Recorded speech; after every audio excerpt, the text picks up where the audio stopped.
Hello and welcome to this film about St Mary's Church Transformation Project.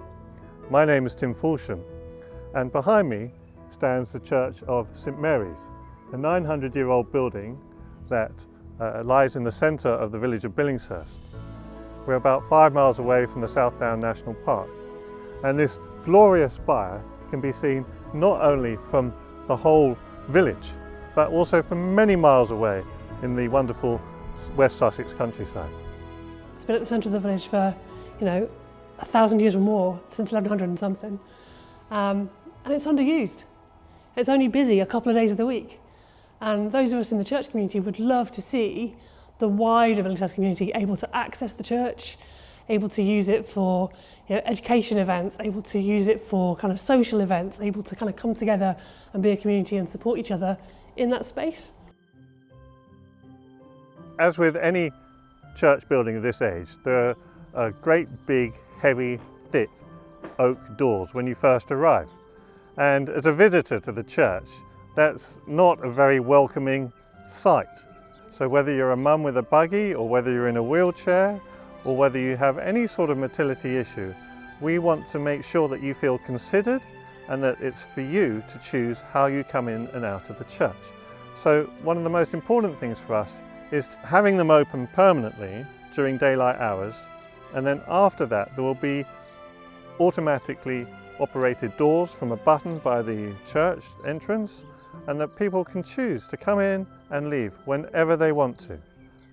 This is about little things like having a toilet downstairs in the church that's accessible. And when you think about the number of people who maybe don't come to church because that isn't there, it's a really simple thing. And it doesn't just make the services more accessible, it makes the building more accessible. So anybody who's coming to use that building for any purpose needs to be comfortable.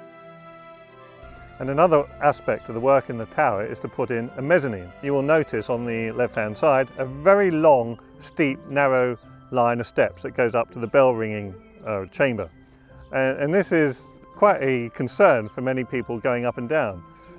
What we're doing in the tower means that this great long line of steps will be more than halved, making it a lot safer for people to access the bell ringing chamber.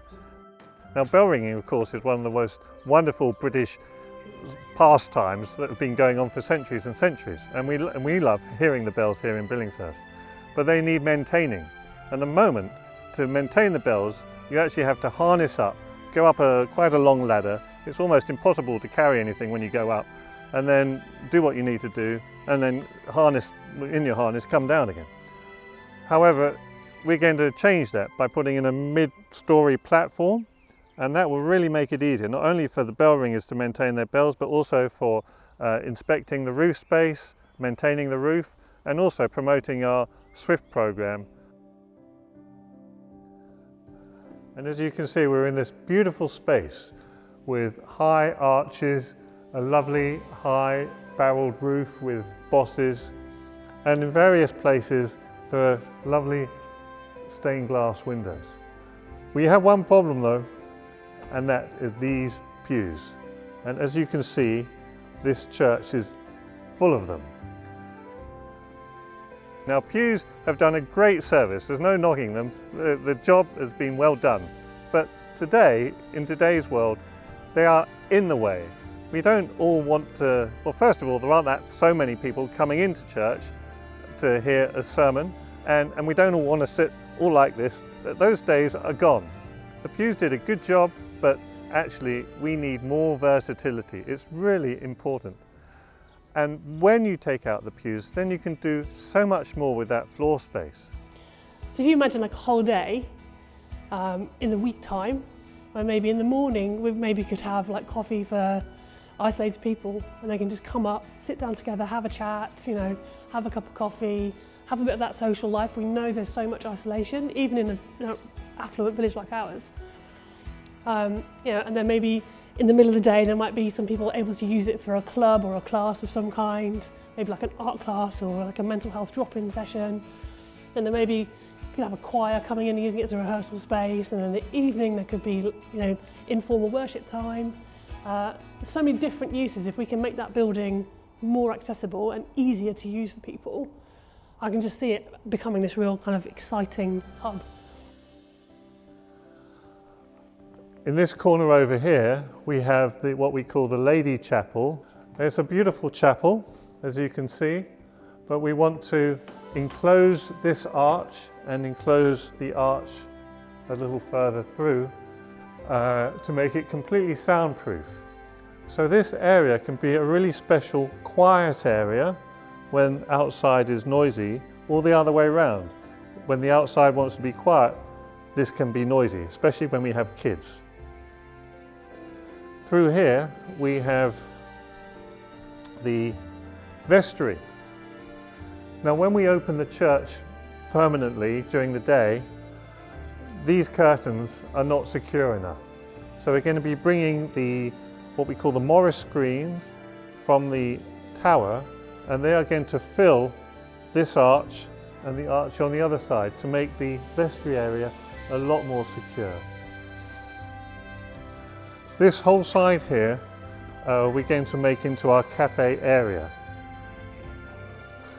So down there we're going to have our cafeteria, and this whole area here will be soft seating and really a warm place to be comfortable and have a chat and relax. Churches should be about relaxing. I don't see too much relaxing going on these hard pews, do you? One of the functions of the church is actually it's got this kind of little pocket around it where the graveyards are, where the churchyards are, and wildlife really flourishes there.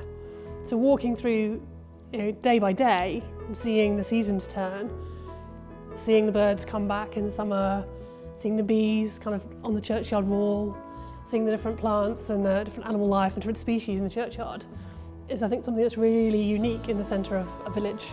So we're going to really try and make this building as carbon neutral as possible. So our lighting will be of the best standards we can do for that. The heating also will be the best standards for that. We may do some solar panel heating, we may do all sorts of different types of heating, but we really want to make this a special building within the community that's really striving to look long term into the future for sustainability.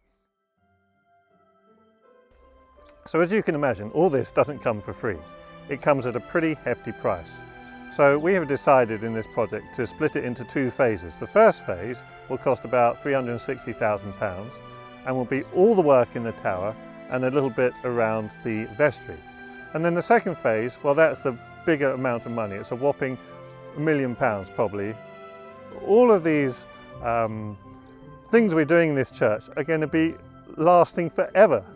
It's not a short-term thing. It's a big investment, but these changes are structural and they'll make such a big difference for such a long time.